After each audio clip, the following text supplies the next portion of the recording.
Hello friends, मेरा नाम है आशीष और आपका स्वागत है आपके अपने YouTube channel AK mashup world पर। बिल्कुल। तो भाई साहब आते हैं जरा मेन वीडियो की तरफ। तो भाई साहब प्यूटन के भारत आने से 32 देशों में इस टाइम खलबली मच चुकी है कि भाई साहब, क्योंकि जो भारत के दुश्मन है उनके पिछवाड़े तो लाल होने ही होने। क्यों पुटन जी आ रहे हैं। और पुटन का कैबिनेट इस टाइम भारत पहुंच चुका है और वो हिंदी में बात कर रहा भारत से। तो भाई साहब इन पाकिस्तानियों की तो फट के लाल हो गई है। हिंदी में बात हिंदी में क्या बोल रहे हो? आज करते हैं ये तो देखेंगे ही, तभी पता लगेगा कौन करते। पुतिन के भारत दौरे से ठीक पहले 32 देशों में खलबली मच गई है और अब ये खलबली क्यों मच गई है हम आपको विस्तार के साथ बताएंगे। प्यूटन भारत के वज़ीर-ए-आज़म नरेंद्र मोदी को एक बहुत बड़ी पेशकश करने जा रहे हैं और इस पेशकश से ऐसा लग रहा है कि चीन और भारत के ताल्लुकात बहुत बेहतर हो सकते हैं। इस सब में पाकिस्तान के लिए क्या पैगाम है? Indian association for Russian compatriots IARC की प्रेसिडेंट हैं। हिंदी में बात करेंगी पहली बार ये होने वाला है सर। नमस्कार।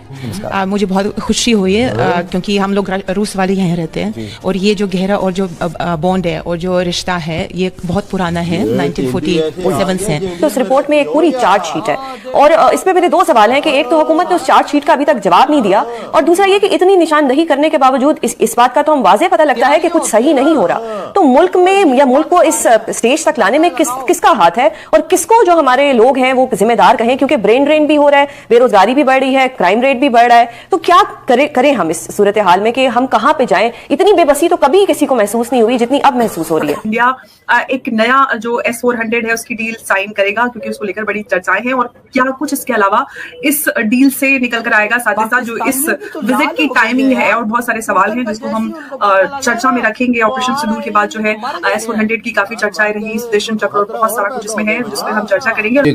रशिया की वज़ारत ख़ारिजा की तरफ से तस्दीक कर दी गई है कि 4 और 5 दिसंबर 2025 को रशिया के सदर व्लादिमीर पुतिन अपना इंतहाई अहमियत का हामिल विजिट भारत में करने जा रहे हैं।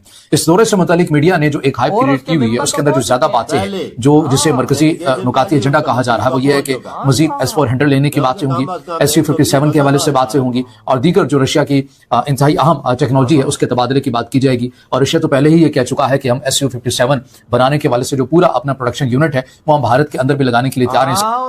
कितने आर्मी चीफ्स हैं जिन्होंने 3 साल के बाद रिटायरमेंट लेना कबूल किया? तो ये जो है हमारे यहाँ ट्रेंड जो है ना एक बदकिस्मती से मौजूद है और आपको पता है कि आर्मी चीफ का जो इन्फ्लुएंस होता है, उसकी जो पावर होती है वज़ीर आज़म से, सदर से ज्यादा होती है। जय हिंद दोस्तों काफी बड़ी और इम्पोर्टेंट खबर है। कल और परसों 2 दिन के अब दौरे पे रहेंगे पुतिन साहब भारत के और इससे पहले दौरे से पहले ही भारत में तैयारियां तेज हो गई हैं और भारत और रूस दोनों देश के लोगों के बीच भी काफी अच्छा जो है वो गर्मजोशी और अच्छा रिश्ता होता हुआ नजर आ रहा है। वहीं इसको लेके 32 से ज्यादा देश जो है वो परेशान नजर आ रहे हैं, चाहे वो तुर्की हो, चाहे वो यूरोपियन यूनियन के देश हो, चाहे वो पाकिस्तान हो, चाहे वो अजरबैजान और बांग्लादेश ही क्यों ना हो, सभी देशों में हलचल है क्योंकि भारत और रूस के बीच SU-57 भारत में बनाने को लेके और S-400 को लेके और तमाम ऐसी बातें हैं ही। इसी के साथ साथ एक बड़ी बात जो है भारत, रूस और जो चीन का ये ट्रॉइका है इसको भी रिवाइवल की बात की जा रही है।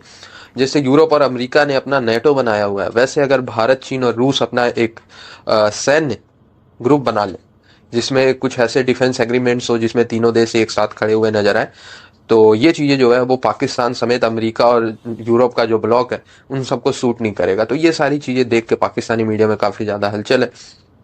वहीं भारत में जो है भाई तैयारियां जोर शोर से हैं और पाकिस्तानी ये भी कह रहे हैं कि यार हमारे इधर कोई ऐसे लीडर बड़े नहीं आते, चाहे ट्रंप हो, चाहे पुतिन हो, चाहे कोई भी हो, जो बड़े बड़े टॉप 10 इकोनॉमी वाले देश हैं वो पाकिस्तान का विजिट ही नहीं करते। तो पाकिस्तान की GDP ग्रोथ कैसे होगी? पाकिस्तान में डे बाय डे जो अर्थव्यवस्था को लेकर क्राइसिस है वो बढ़ता जा रहा है, IMF के चक्कर फिर ये लगाने वाले। तो ये सारी स्थिति जो है वो पाकिस्तानियों को काफी ज्यादा डरा रही है। भारत का बढ़ता कद उनको पसंद नहीं आ रहा, पर अब पुतिन साहब का भारत दौरा ये तो कह नहीं सकते कि झूठ है क्योंकि ये सारी चीजें जो है वो टेलीविजन पे भी प्रसारित की जाती हैं।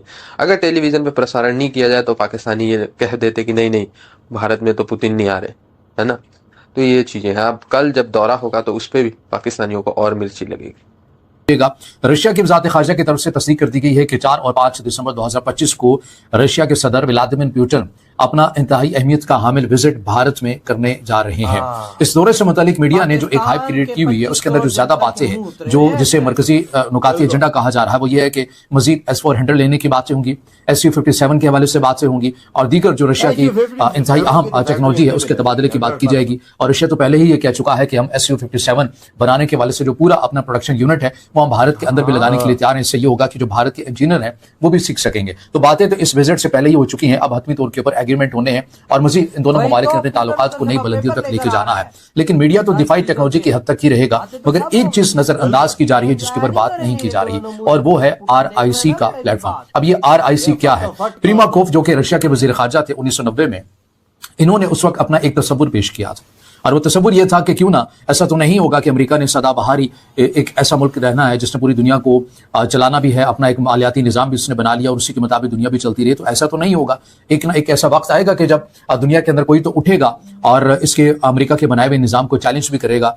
तो लिहाजा ये जो किरदार है ये रशिया को अदा करना चाहिए। रशिया को कैसे किरदार अदा करना चाहिए, किन ममालिक के साथ मिलकर ये किरदार अदा करना चाहिए, इस हवाले से प्रीमाकोव अपना जो तस्वुर पेश करते हैं वो दो ममालिक के नाम लेते हैं इस खत्ते के अंदर। वो ये कहते हैं कि हमें अपने इस प्लेटफॉर्म पर हमें एक जो मगरिब मुखालिफ हमने बनाना है, जो अमेरिका मुखालिफ हमने निज़ाम बनाना है, इसके अंदर हमें चाइना को शामिल करना चाहिए, क्योंकि चाइना आने वाले दिनों के अंदर एक बहुत बड़ी मैशत भी बन जाएगा, माशी हजम उसका बहुत ज्यादा होगा। याद रखिए कि उन्होंने 1990 के अंदर ये तस्वुर पेश किया था और चाइना के वाले से ये प्रेडिक्ट किया था। लिहाजा हमें चाइना को इस प्लेटफॉर्म का हिस्सा बनाना चाहिए और उसके बाद जो इस खत्ते के अंदर इंतहाई स्ट्रेटेजिक डेप्थ रखता है भारत, हमें उसे भी अपने साथ मिला लेना चाहिए, क्योंकि भारत एक बड़ी आबादी वाला मुल्क है और भारत के पास भी एक बहुत बड़ी मार्केट है, तो मैशत भी उसकी अच्छी है। तो लिहाजा हमें चाइना, इंडिया और रशिया को साथ मिलाकर एक ऐसा प्लेटफॉर्म बना लेना चाहिए जो मगरिब और अमेरिका के मुखालिफ हो, और इसी प्लेटफॉर्म को RIC का नाम दिया गया, यानी रशिया, इंडिया, चाइना। और ये प्लेटफॉर्म बना भी, ऐसा नहीं है कि नहीं बना, ये बना, लेकिन उस हद तक फाल नहीं हो सका। लेकिन ये अपनी उसको कहें कि मरा भी नहीं है, लेकिन जिस हद तक भी ये फाल रहा, इसने 2 बार भारत को भी बचा। इधर वही है वीडियो खत्म। भाई साहब अंदाजा लगाओ भाई किस तरह से भाई साहब खलबली मच चुकी है 32 देशों में इस टाइम मातम है। जो भारत के दुश्मन है इस टाइम उनके पिछवाड़े लाल है कि भाई साहब पुतिन किधर से आ रहा है। सबसे पहले तो यूरोप की बात करें, क्योंकि यूरोप तो उछलता है कि रशिया के साथ रिलेशन न रखे और वही रशिया भारत सबसे ज्यादा जलन और ट्रम्प की हो रही है और यूरोप की और उसके बाद पाकिस्तान की भी तो भाई साहब लाल हुई भी है कि ये क्या बन गया है। की भी लाल है क्योंकि भाई साहब उसने तो बात की भी Su-57, S-500, S-400 वो तो भाई साहब बातें फाइनल हो गई। आप देखना उसके पेपरों पे सैन होंगे, सैन यार वो सारा हर चीज उठा के ला रहा है इंडिया, हर चीज इंडिया में बनेगी। और ये Su-57 की फैक्ट्री पूरे इंडिया में बनेगी। और ये सारे पाकिस्तानी लोहरिये भाई साहब मुंह बना के बैठे हुए हैं यूं भाई साहब ये क्या हो रहा है। और भाई साहब चाइना को बोलो ना J-20 की फैक्ट्री जरा लगाए पाकिस्तान में, बोलो तो हमारा तो सगा यार है ना, वो उसको बोलो लगाए, हमें टेक्नोलॉजी दे जाए J-20 की। कोई नहीं देगा, वो बोलेगा पागल तो नहीं हो, गुलामों को हम ये चीज दे, कभी भी नहीं। भाई साहब वो हमारा फायदा लेता है तभी भाई साहब हमें कुछ थोड़ा बहुत दे देता है। तो यकीन कर जो ट्रम्प जी पहुंच रहा, पुतिन जी पहुंचेंगे, जो उनका स्वागत एयरपोर्ट पे होगा तो दुनिया देखेगी, दुनिया देखेगी। और यही तो चीज इन पाकिस्तानियों से हजम नहीं हो रही है। ये तो भाई साहब 32 देश कांप रहे कि ये क्या बन गया। तो जाहिर बात है उस देश का लीडर आ रहा है भारत में, जो कभी देश का लीडर कहीं नहीं जाता, और ऊपर से जो उसमें यूरोप और अमेरिका ने पाबंदियां लगाई हुई हैं वो अलग। यार रशिया को भी इन पाबंदियों से निकालने वाला इंडिया ही है ना। तो कोई शक नहीं। और शुक्रिया अदा करने भी आ रहा है, और जो कुछ मेरे पास है मैं इंडिया को दूं, क्योंकि मुझे सर पे हाथ मुश्किल टाइम पे इंडिया नहीं रखा है भाई। और भारत की मोदी जी की और पुतिन की काफी टाइम से मुलाकात भी नहीं हुई। वाकया 1.5-2 हो गए, नहीं हुई, क्योंकि G7 G20 की मीटिंग हुई है, पुतिन उधर आया नहीं है ना, क्योंकि भाई और 2 दिन का दौरा है, 2 दिन रहेगा पुतिन। और उसका पहले मंत्रियों का डेलीगेशन पहुंच चुका है। और वो जो हिंदी में बात कर रहा है भाई मैं हिल गया कसम देके यार। वो हिंदी में बात बंदा बोलता है कि ये तो इंडिया में ही रहती हूँ यार। तो भाई आपके क्या थॉट है यार इस ग्रैंड टूर के बारे में? इधर ही वीडियो तुम करते तो भाई।